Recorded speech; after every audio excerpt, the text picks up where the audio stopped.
Types of classification. So there are 4 types of classification, which means you can classify a data into these many number of types. First one is chronological or temporal classification. The second one is geographical or spatial classification.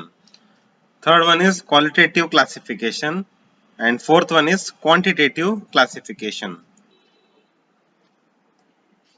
So first one is chronological classification. Chronology means orderly arrangement of statistical data according to time, date of happening of an event. If the data are arranged over different period of time, then the type of classification is known as chronological classification. So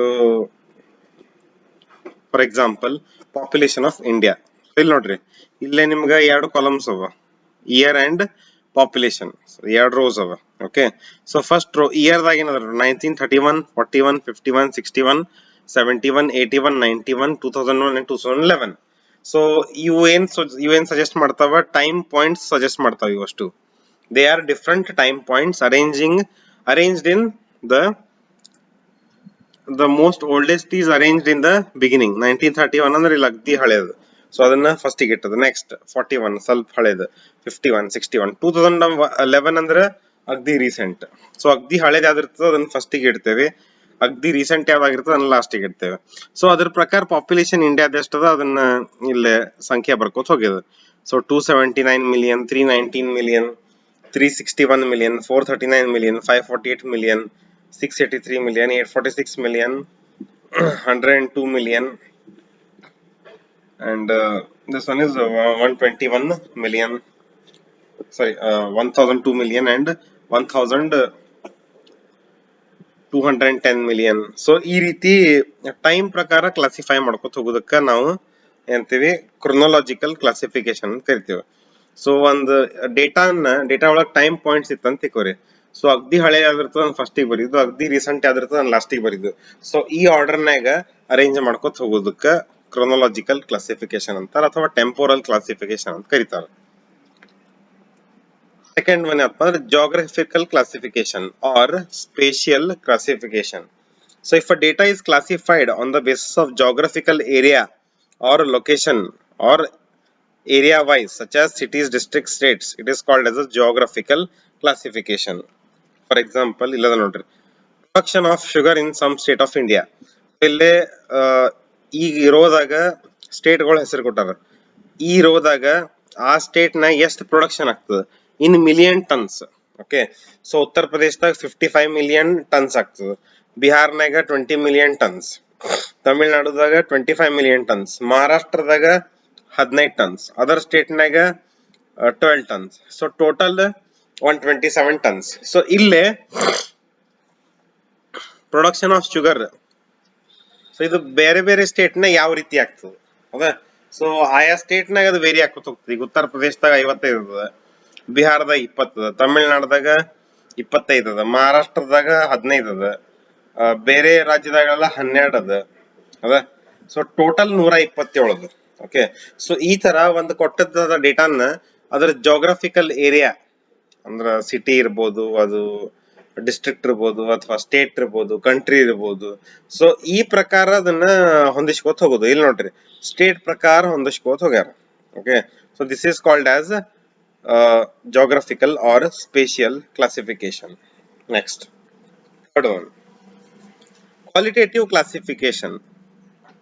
If a data is classified on the basis of qualitative characteristics or attributes such as sex, literacy, employment and religion, such a classification is called qualitative classification. ಈ ಒಂದು ಡೇಟಾದಾಗ ಇರುವಂತಹ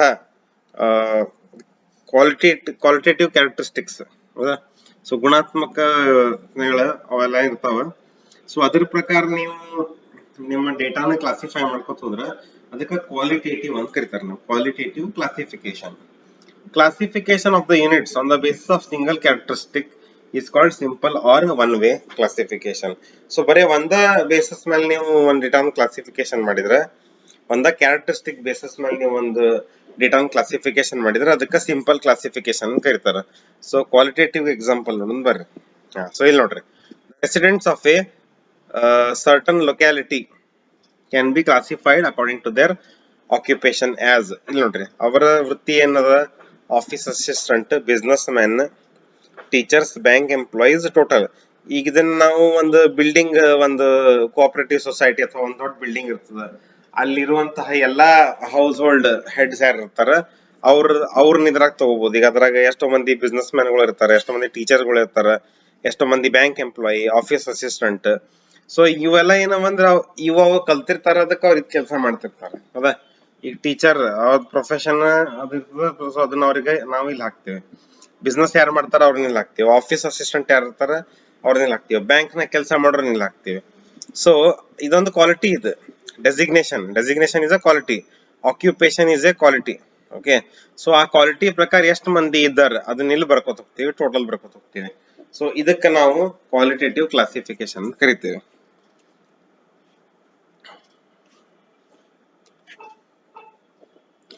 Classification of units on the basis of single characteristics into two classes is called dichotomous classification. That is, the data are classified into two classes, are one group possessing and other not possessing.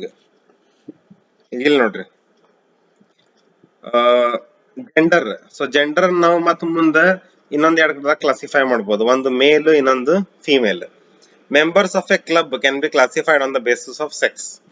So ಅವ್ರ gender ಪ್ರಕಾರ ಅವ್ರು classify ಮಾಡ್ಕೊತ ಹೋಗ್ಬೋದು, ಮೇಲ್, female. Gender ನಾಗ ಮತ್ತೆ ಎರಡು ಬರ್ತವೆ, male and female. So total, so mail system ಅಂತಾರೆ, ಫಿಮೇಲ್ ಸಿಸ್ಟಮ್ ಅಂದ್ರೆ total. Similarly, the classification of units on the basis of attributes into two or more characteristics is called manifold classification. ಇದಕ್ಕೆ contingency table ಅಂತಾನೂ ಕರೀತಾರ. ಉದಾಹರಣೆಗೆ ಇಲ್ಲಿ ನೋಡ್ರಿ, population of a village can be classified into according to sex, literacy, employment and marital status as follows. ಇಲ್ಲಿ ನೋಡ್ರಿ, ಬರೀ population ಅಂದ್ರ ಒಂದು ಇದು, ಅದು ಕ್ವಾಲಿಟಿ, ಅದು ಕ್ವಾಲಿಟೇಟಿವ್ ಕ್ಲಾಸಿಫೈ. ಅದ್ರಾಗ ಇಬ್ರು ಬರ್ತಾರ, ಮತ್ ಮೆನ್ ಅಂಡ್ ವಿಮೆನ್. ಇದಕ್ಕೆ ನಾವು ಡೈಕೋಟೋಮಸ್ ಅಂತ ಕರಿತೀವಿ. ನಾವು ಒಂದ್ ಅಟ್ರಿಬ್ಯೂಟ್ ಎರಡ್ರಾಗ ಒಡೆದ್ ಹೊಳೋದು. ಇದನ್ನ ಮತ್ ಇನ್ನೊಂದ್ ಸ್ವಲ್ಪ ಹೊಡ್ಕೊತ ಹೋಗುದು. ಈಗ ಮೆನ್ ಅದ್ರಾಗ ಕಲ್ತವ್ರು, ಕಲಿಲಾರ್ದವ್ರು. ವಿಮೆನ್ ಕಲ್ತವ್ರು, ಕಲಿಲಾರ್ದವ್ರು. ಹೌದಾ? ಮತ್ತ ಕಲ್ತವ್ರೊಳಗ ಕೆಲಸ ಮಾಡೋರು ನಿರುದ್ಯೋಗಿಗಳು, ಉದ್ಯೋಗಿಗಳು, ನಿರುದ್ಯೋಗಿಗಳು. ಮತ್ ಇದ್ರಾಗ ಉದ್ಯೋಗಿಗಳು, ನಿರುದ್ಯೋಗಿಗಳು. ಮತ್ ಅದ್ರಾಗ ಎಂಪ್ಲಾಯ್ಡ್ನಾಗ ವಿವಾಹಿತರು, ವಿವಾಹ ಆಗ್ಲಾರ್ದವ್ರು. ಮತ್ ಅನ್ಎಂಪ್ಲಾಯ್ಡ್ನಾಗ ವಿವಾಹ ಆದವ್ರು, ವಿವಾಹ ಆಗ್ಲಾರ್ದವ್ರು. ಸೇಮ್. ಸೊ ಇದ ಒಂದ ಅಟ್ರಿಬ್ಯೂಟ್ ಮತ್ತ ಓಡ್ಕೋತ ಹೋಗುದು. ಇದಕ್ಕ ಮೆನಿಫೋಲ್ಡ್ ಕ್ಲಾಸಿಫಿಕೇಶನ್ ಅಂತ ಕರೀತಾರೆ. This is called as manifold. Manifold ಅಂದ್ರೆ ಮಲ್ಟಿಪಲ್ ಅಂತ. Okay, so multiple classification. So ಇದಕ್ಕ ಕ್ವಾಲಿಟೇಟಿವ್ ಕ್ಲಾಸಿಫಿಕೇಶನ್ ಅಂತ ಕರಿತೀವಿ. ಲಾಸ್ಟ್ ಒನ್ ಯಾವಪ್ಪ ಅಂದ್ರೆ quantitative classification. Classification of the units on the basis of quantitative characteristics such as weight, wages, age in years, number of children, number of phone calls, etc. is quantitative classification. So quantity ಯಾವ್ದನ್ನ ನಾವು number ನಾಗ ಹೇಳ್ಬೋದು, ಯಾವ್ದನ್ನ ಒಂದು ಅಳಿದು ಅದನ್ನ number ನಾಗ ಹೇಳ್ಬೋದು, ಅದಕ್ಕೆ ನಾವು ಕ್ವಾಂಟಿಟೇಟಿವ್ ಅಂತ ಕರಿತೀವಿ ನಾವು. ಸೊ ಕ್ವಾಂಟಿಟೇಟಿವ್ ಕ್ಲಾಸಿಫಿಕೇಶನ್, ಯಾವ ಒಂದು ಡೇಟಾ ಒಳಗ ವೇರಿಯೇಬಲ್ಸ್ ಇರ್ತಾವ, ಸೊ ಆ ವೇರಿಯೇಬಲ್ಸ್ ಅಂದ್ರೆ ಯಾವಪ್ಪ, ಇಲ್ಲಿ weight, wages, age in years, number of children, number of phone calls. So weight ಅನ್ನ ನೀವು ಬೇರೆ ಬೇರೆ ರೀತಿಯಾಗಿ ವೇಟ್ ನೀವು ನಂಬರ್ದಾಗ ಹೇಳ್ತೀರಿ, ಕೆಜಿ ಅಥವಾ ಪೌಂಡ್ ನಾಗ ಹೇಳ್ತೀರಿ. ವೇಜಸ್ ಎಷ್ಟು ರೊಕ್ಕ, ವೇಜಸ್ ಅಂದ್ರೆ ಕೂಲಿ, ಸೊ ಎಷ್ಟು ರೊಕ್ಕ ರುಪೀಸ್ ನಾಗ ಹೇಳ್ತೀರಿ. ಏಜ್ ಅದನ್ನು ನಂಬರ್ ನಾಗ ಹೇಳ್ತೀರಿ. ಸೊ ಯಾವ್ದನ್ನ ನೀವು ನಂಬರ್ ನಾಗ ಇಟ್ಬಹುದು, ಅದಕ್ಕೆ ಕ್ವಾಂಟಿಟೇಟಿವ್ ಕ್ಲಾಸಿಫಿಕೇಶನ್ ಅಂತ ಕರಿತೀರಿ ನೀವು. ಫಾರ್ ಎಕ್ಸಾಂಪಲ್ ಇಲ್ಲಿ ನೋಡ್ರಿ, group of students may be classified according to their height.